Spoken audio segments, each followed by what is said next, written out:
누가복음. 예수님의 생애를 다룬 최초의 기록 중 하나로서 원래는 사도행전과 함께 두 권으로 구성된 하나의 책입니다. 두 책의 시작 부분을 비교해보면 동일한 저자가 썼다는 게 분명하고 초기 전승뿐 아니라 사도행전의 내용을 통해서도 저자가 누가로 확인됩니다. 그는 사도 바울과 함께 여행한 동료이자 동역자였으며 의사로도 알려져 있죠. 누가는 서문에서 우리에게 이 책을 쓴 방식과 목적을 소개하면서 예수님의 생애에 대한 다른 좋은 기록들이 많이 존재했음을 인정합니다. 그러나 그가 원한 것은 최대한 예수님의 초대 제자들의 목격담을 참고해서 우리 중에 이루어진 사실을 차례대로 기록하는 것이었는데요. 여기서 이루어진이라는 말이 누가가 이 책을 쓴 목적을 보여줍니다. 그는 예수님의 이야기가 단순한 옛 역사가 아니라 하나님과 이스라엘, 그리고 더 크게는 하나님과 온 세상 사이의 언약에 대한 긴 이야기의 성취임을 보여주기 위한 것입니다. 이 책의 구조는 매우 명확합니다. 긴 도입부에 세례 요한과 예수님의 이야기가 소개되고 3장부터 9장에는 예수님이 고향 갈릴리 지역에서 하신 사역이 자세히 묘사됩니다. 큰 중간 단락에는 예루살렘을 향한 예수님의 긴 여정이 그려지고 이는 이야기의 절정, 바로 예수님이 죽으시기 전 예루살렘에서의 마지막 일주일과 부활의 이야기로 이어집니다. 그 후에는 사도행전으로 넘어갑니다. 이 영상에서는 누가복음 전반부를 살펴보겠습니다. 긴 도입부는 세례 요한과 예수님의 탄생 이야기를 병행해서 들려줍니다. 여기 노년의 제사장 부부 사가랴와 엘리사벳이 등장하고 미혼의 젊은 여성 마리아와 요셉이 등장합니다. 이들은 모두 아들을 갖게 될 거라는 믿기 어려운 하나님의 약속을 받는데요. 두 약속은 모두 성취되어 요한과 예수님이 차례로 태어나고 두 부모는 기쁨의 찬가를 부릅니다. 구약의 시편과 예언서의 언어로 가득한 이 찬가들은 두 아이가 하나님의 옛 언약들을 어떻게 성취할지 보여주는 한편, 이어질 이야기에서 각 아이가 맡을 역할을 미리 보여주죠. 먼저 요한이 토라와 예언서에 약속된 대로 이스라엘이 주님을 맞도록 준비시킬 선지자요 사자라면, 예수님은 이스라엘의 하나님의 통치와 열방에 하나님의 복을 가져오실 다윗에게 약속된 메시아 왕입니다. 아브라함에게 약속하신 대로요. 이후 마리아는 예수님을 봉헌하기 위해 예루살렘 성전으로 데려가는데 거기서 노선지자 안나와 시므온이 예수님을 보고 그가 누구신지 알아봅니다. 시므온은 이사야 선지자에게 영감을 받은 시를 지어 노래하며 이 아이가 이스라엘을 위한 하나님의 구원이며 열방의 빛이 될 거라고 선포합니다. 이 모든 기대를 안고 이야기는 중요한 다음 단락으로 넘어갑니다. 여기서 누가는 예수님과 그분의 사역을 소개합니다. 먼저 요단강에서 말씀을 선포하는 요한을 비춥니다. 그는 회개하고 세례를 받아 새롭게 되어 헌신하는 이스라엘이 되라고 외치면서 하나님 나라의 도래를 예비하고 있습니다. 그때 예수님이 이러한 새 이스라엘의 지도자로서 등장하시자 성령이 그분 위에 임하고 하늘에서 하나님의 음성이 들립니다.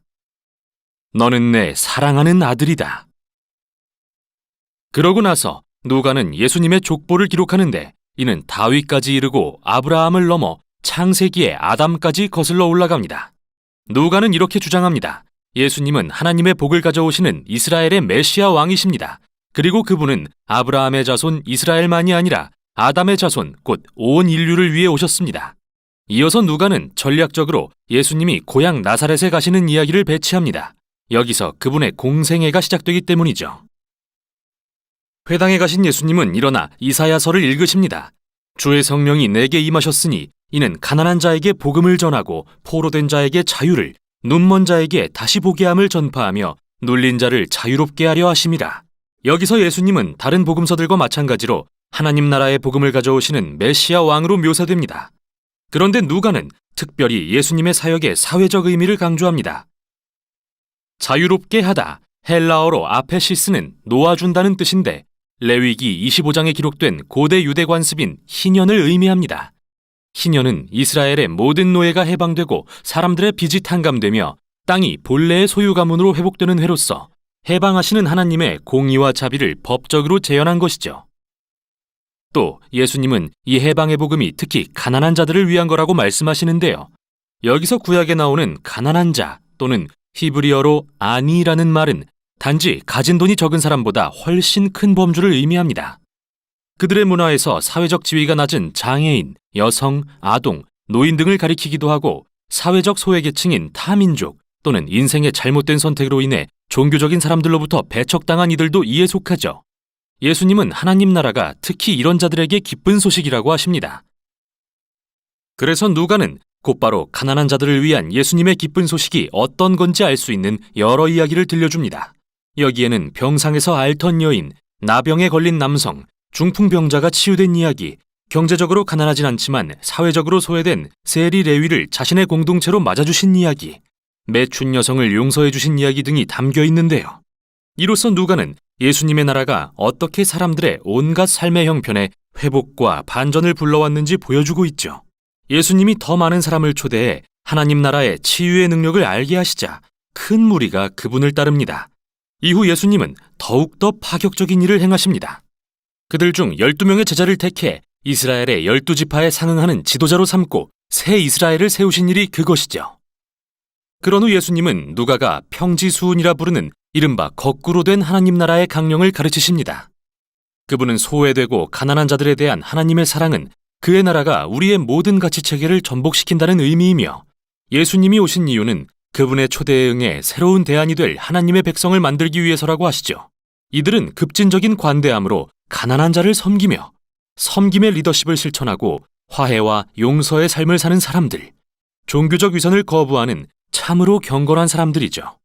하나님 나라에 관한 예수님의 급진적인 가르침은 그분의 신적 권위에 대한 논란과 저항을 불러일으킵니다. 특히 이스라엘 종교 지도자들에게요. 꺼려지는 부류의 사람들에게 다가가시는 예수님이 그들에게는 종교적 전통과 사회 질서에 대한 위협으로 다가왔죠.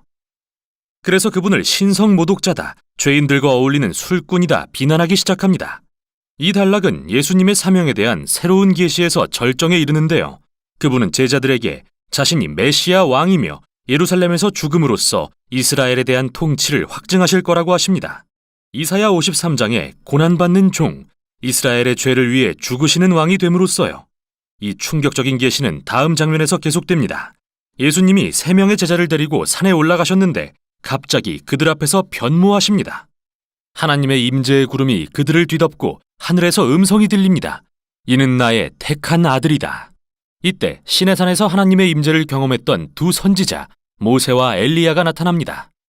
누가는 그들이 예수님이 예루살렘에서 이루실 일, 곧 그분의 떠나가심에 대해 말하고 있다고 하는데, 이 말은 헬라어로 엑소도스, 바로 출애굽 사건을 의미합니다.